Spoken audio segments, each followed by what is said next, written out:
After my surgery, I asked my family who could bring me home. They laughed and said, "Take an Uber, Dad." I smiled. That evening, the TV broadcast the hospital's charity donor of the year. They never expected to see me there. Tell me, in the comments where you are watching from right now, your city, your street, your room, because I want to picture the chair beneath you and the light by your shoulder while I tell you how I learned what family is and what it is not. I lay in a recovery bed with a paper bracelet scratching my wrist when the nurse asked, pen hovering, "Who's picking you up?" I opened the family chat and typed, "All done, ready to go home." I watched the dots dance, waiting for love to answer. The reply arrived fast and clean. "We're tied up. Just take an Uber, Dad." Then a soft laugh and a voice note. My daughter-in-law, bright and careless. "He'll be fine. Hospitals have ramps." Inside me, a lake went still. I smiled so the room would not tilt and told the nurse I would manage.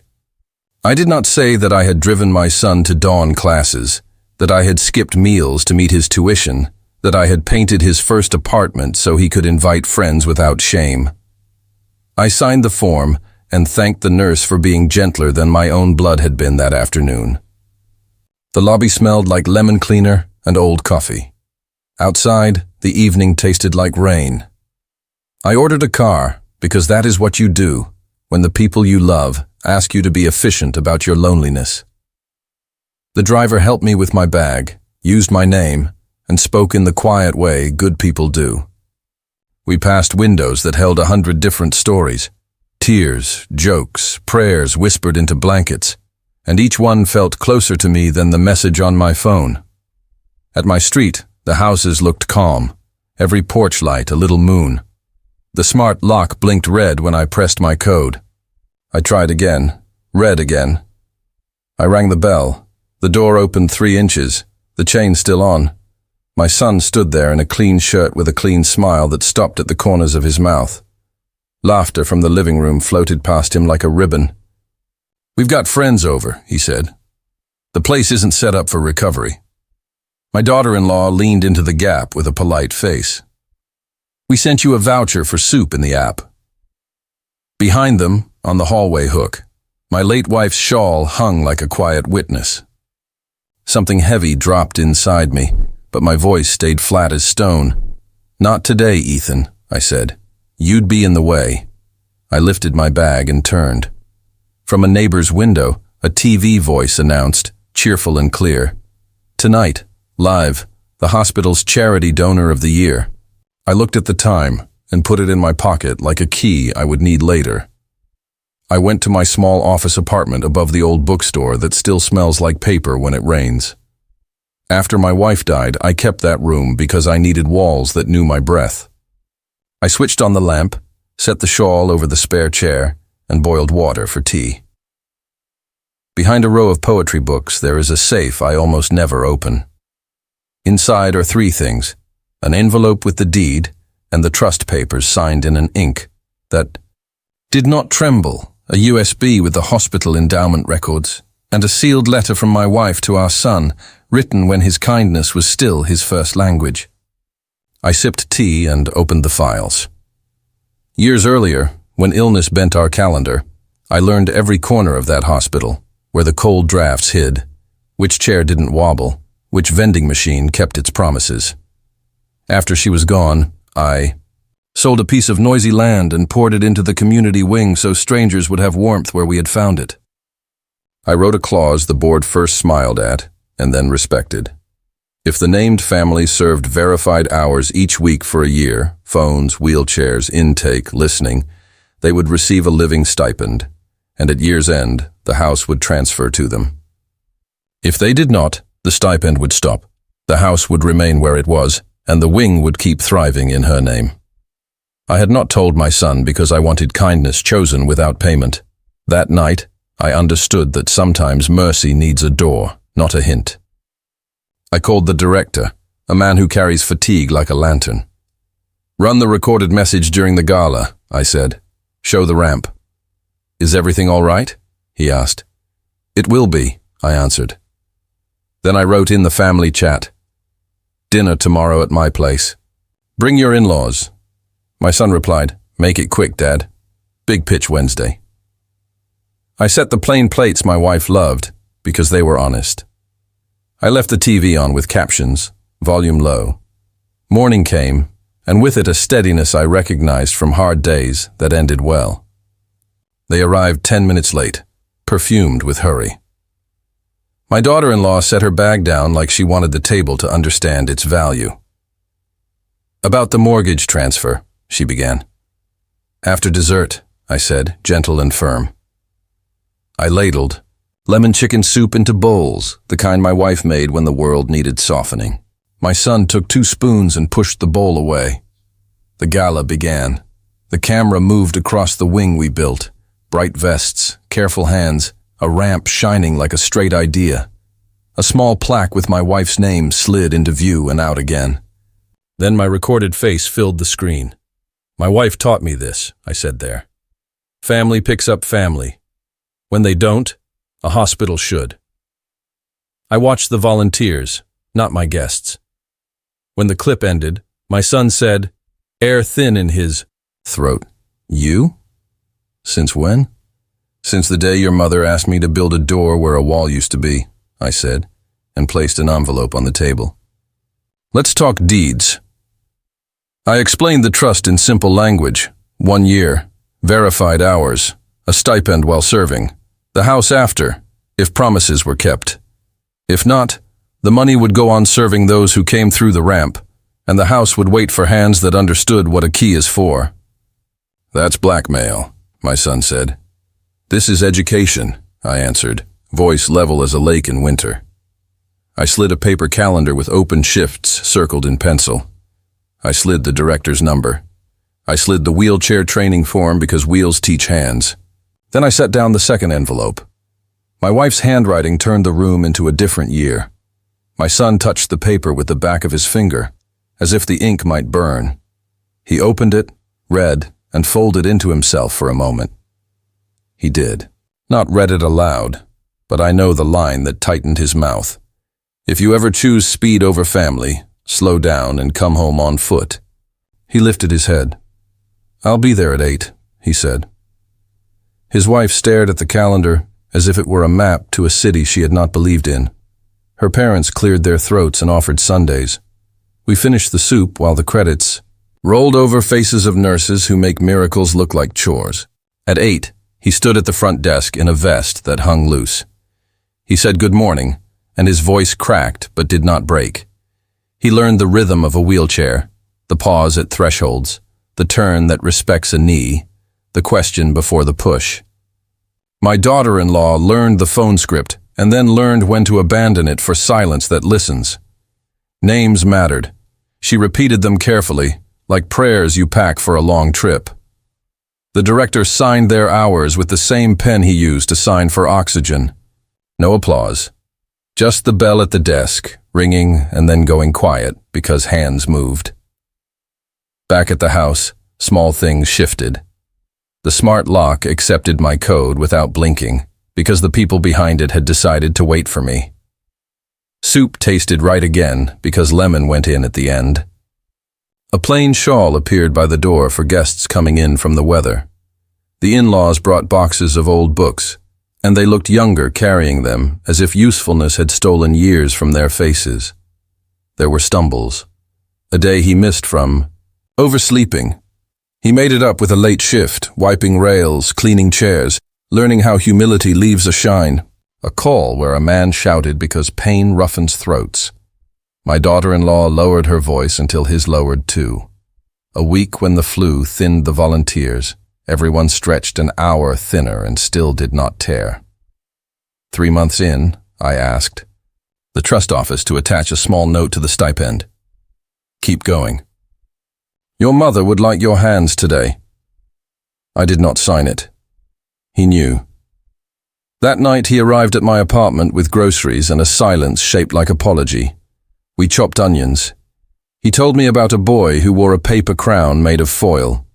He couldn't lift his hand, my son said, so I touched my fingertips to his, and told him I could carry the high five for him today. He looked down so I would not see his eyes fill. I pretended the soup needed more salt. We added none. Time counted softly.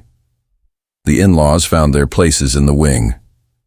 Her mother sat with a woman whose family worked nights. They traded recipes, which is to say they traded memories disguised as instructions. Her father became the finder of lost glasses and lost courage. Rumors knocked at our fence, as rumors do, that I had lost my mind to sentiment, that I punished my son with generosity. We fed the rumors nothing. They moved on to hungrier houses. 6 months in, the director cut a grocery store cake and said, "Consistency is love's long shadow." Paper plates clapped. My son lifted his cup in my direction without making a ceremony of it. My daughter-in-law placed a single flower by the plaque and took no photo. I went home, took the deed from the safe, felt its weight like a bird learning my hand, read every line again because reading a promise is part of keeping it, and slid it back behind the poems. The poems seemed pleased to be part of a useful secret. Storms came. The lights flickered once and then twice. The generator woke up late. In the dim, my son counted breaths with a man who feared the dark. Counting, I have learned, is a kind of prayer for people who do not pray with words. The lights returned, first weak, then brave. I heard my own voice calming me while I calmed him, my son said later. That's how lessons land, I told him. He stood at the ramp in the rain, watching water draw silver lines along the edge. She would have liked this, he said, meaning his mother, meaning the shape of kindness built into a building. She would have liked your hands, I said, and I will never stop saying it because it keeps being true. There were invitations he turned down, and some he accepted after checking the night nurse schedule. He arrived home once with sore shoulders and said, smiling, "It hurts in a good way. Pain that serves is a teacher that stays." He slept in the chair with the shawl over his knees, and for a heartbeat he looked 12 again, mouth soft with the peace of being carried. In the 9th month, a distant cousin decided to be offended on behalf of a tradition he did not respect in his own house. I let his anger starve to death. Traditions that matter know how to feed themselves on quiet, steady acts. We had no room for speeches from people who never learned how to lift a chair without scraping the floor. We had room for soup and calendars, for pens and clipboards, for the small bell that rings and then does not. By the 11th month, the hours were not a burden. They were a rhythm. The director scheduled one last training, not because my son and his wife needed it to pass a test, but because rituals help gratitude take a seat. He asked them to explain to a newcomer why we do what we do without the words nice, charity, or good person. My son said, "So no one has to hear silence where love should be." My daughter-in-law said, "Because someone once answered the phone in a way that saved me from feeling alone." The director nodded and signed the verification sheets. With the same careful pen, on the final day of the year, marked by the clause they arrived early, signed their names, and worked as if nothing special was happening, which is how special things happen. In the evening, we sat at my small table. I placed the deed on the wood and the keys beside it. I did not make a speech. "A home is a promise," I said. "Keep it." My son reached, paused, and looked up. "Are you sure?" he asked, even though the paper had always said this day would come. "I'm sure," I said. "You did not serve to get the house. You served to become the kind of people who can live in it." He took the keys, not like a trophy, but like a responsibility. His wife set her hand over his. Her parents watched with faces that had learned patience. We ate soup and planned next week's shifts the way other families plan vacations. The ramp gleamed in my mind like a straight road through our mistakes and into our future. If you are still with me, tell me in the comments where you are watching from, city, street, room, the hour on your clock. Because I want to send this last part to you like a note slipped under your door. If the people you love ever laugh and say, "Take an Uber," remember you can still arrive. You can still be carried, and you can still choose to carry others. If your door opens only 3 inches for someone who needs you, open it wide tonight. If you have no one to open it for, go to a place like our wing, sign your name, and let service teach your hands what your heart has been whispering all along. Justice can be quiet. Mercy can be scheduled. Love can be a ramp built out of hours that look small until you stand at the top and see how far you have come. And if this story added warmth to your room, please like, share, comment, and subscribe. Tell me where you are watching from. And pass this on to someone who needs a soft, steady reminder that family picks up family, and when they don't, we can choose to be the ones who do. There is a kind of quiet that follows betrayal, and another kind that follows understanding. The first quiet is hard and glassy. It cuts the tongue when you speak. The second quiet is soft as bread. It feeds you when you are hungry and you did not know it. In the first month, my son learned the lobby's morning rhythm. The smell of sanitizer, the rattle of the cart, the way light pools by the door at 8 and spills out at noon. He learned to ask, "May I?" before touching a handle. He learned to say, "I'll wait," and mean it. He learned to stand beside pain without trying to fix it with a story about himself. Each evening, he came home with new names on his tongue, and though he could not tell me their details, the names themselves were enough to change the air. He ironed his vest without being told. He washed the soup pot instead of leaving it by the sink to think about its sins. When he slept in the chair, his mouth loosened into the same small smile he wore as a boy when his mother tucked the blanket under his feet so the night would not creep in there. I watched and said little, because growth hates applause that comes too soon. It mistakes it for a finish line and sits down. In the second month, my daughter-in-law learned the sound of her own patience. Patience has a pitch. Hers sits low and steady. She discovered that if she said, "I can hear that today is heavy," the caller's breathing changed. She stopped wearing the kind of shoes that argue with flaws. She started keeping peppermints in her pocket for voices that needed a small sweetness between hard words. She took the bus twice to understand how long the bus takes for people who cannot afford to be late, and she began arriving 10 minutes early, not because the calendar demanded it, but because decency did. One afternoon she showed me her notebook. On one page she had written, in careful letters, "Do not say at least, do say I'm here." I told her that line could be the front door to a better house. She laughed and said it was not hers. A grandmother on the phone had given it to her for free, like a recipe left on a fence for anyone hungry. The third month taught us about the weight of small tools. A transfer belt looks like nothing, but it is a promise that no one will be dropped. A clipboard looks dull, but it is a shelter for names, and names are homes. My son practiced the belt with the instructor until the motion lived in his bones. He came home that night and wrapped the belt around a kitchen chair to show me how to lift without stealing a person's balance. I let him demonstrate, even though my back knew the lesson already. It matters to be the student of your child when he discovers something worth teaching. Afterward, we sat and watched the news without sound. I thought about the first door that would not open and the second door that opened wide. A man had to become two different men to walk between those doors, and both of them were me. It did not hurt to say that to myself. It helped. By the fourth month, the wing felt like a small town that never sleeps. People smiled with their chins when their mouths were busy or tired. The janitor who whistled off-key became our clock. When he passed the desk the second time, it meant 11. My son started keeping a small box of screwdrivers because the world breaks at the level of screws. He fixed a wobbling chair and a misbehaving latch and a lamp that only needed to be reminded its bulb was loved.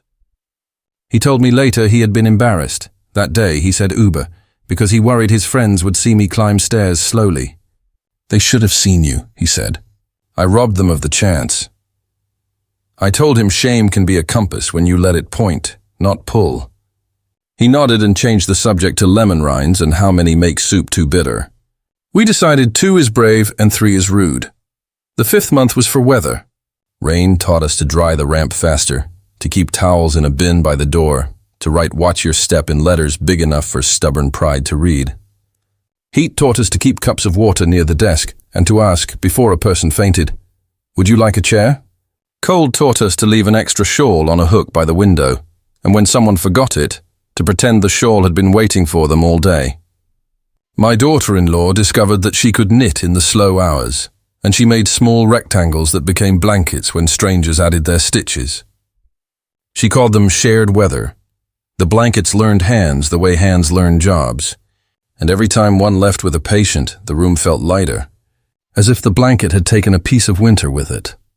In the 6th month, The director read a letter from a man who had no family in town. He wrote that the bell at the desk sounded like hope because every time it rang, someone came. He said we did not fix his diagnosis, but we fixed his hours. He said hours are where life hides, and he had begun to find it there. We passed the letter around like bread. My son folded it into his pocket and carried it all week, taking it out after hard shifts like a map that always shows north. I did not ask to read it again. It had already done its work. At home that Sunday, he cooked too much soup and then knocked on our neighbors' doors with steaming bowls. The old man next door cried in his hallway and said the smell reminded him of the kitchen where his wife taught him not to burn onions. We all learned not to burn things we once thought were supposed to burn: onions, bridges, ourselves. Month 7 brought a child with a laugh that sounded like a bell made of water. She liked stickers more than crowns and tape more than toys. My son learned to fold a paper crane from a nurse who had a way with corners.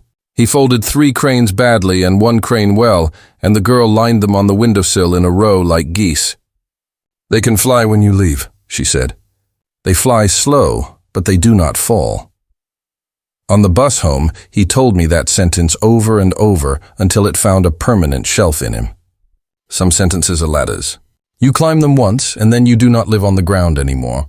You live 1 rung higher, and all the rooms look new from there. The 8th month turned my daughter-in-law into someone I had not met before but had always hoped to. She stopped waiting for praise and started praising others without waiting. She bought a cheap bouquet each week and divided it into jars because many small vases make more rooms smell like yes. She taped a list above the phone. Slow down. Breathe once before answering. Say the name. Ask one more time if they need directions. Ask one more time if they need company. A volunteer told her that people hear better when they feel seen. And she wrote that down too, then drew a small eye and a small ear beside it, as if her own doodle were a promise she could keep with a pen. In the 9th month, I caught my son standing by the ramp with his eyes closed, hands on the rail, counting breaths to 4 and then to 4 again. "Practice," he said, "for when someone panics and I have to lend them a pace." We practiced together, 2 men borrowing calm from air. At home I took the deed out again, not to tempt myself, but to remind myself that a signature is not a magic trick. It is a job description. A trustee is a person trusted to keep trust moving. I thought about how many kinds of trust had moved between us in that year. Money into work, shame into quiet, anger into schedule, apology into soup, strangers into neighbors, doors into doors that stayed open without being guarded by pride. Month 10 was for repairs, inside and out. A leak above the waiting area discovered our blind spot. We moved chairs, called maintenance, learned to set buckets where drips would not surprise shoes. At home, my son and I repaired a story we had told ourselves for too long. That help is a favor.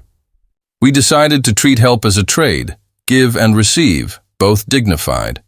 He carried my bag without making me smaller. I accepted without becoming a burden. We tested the balance every day like carpenters checking a beam with a level. Pride is a bubble. Keep it between the lines, and the house stands.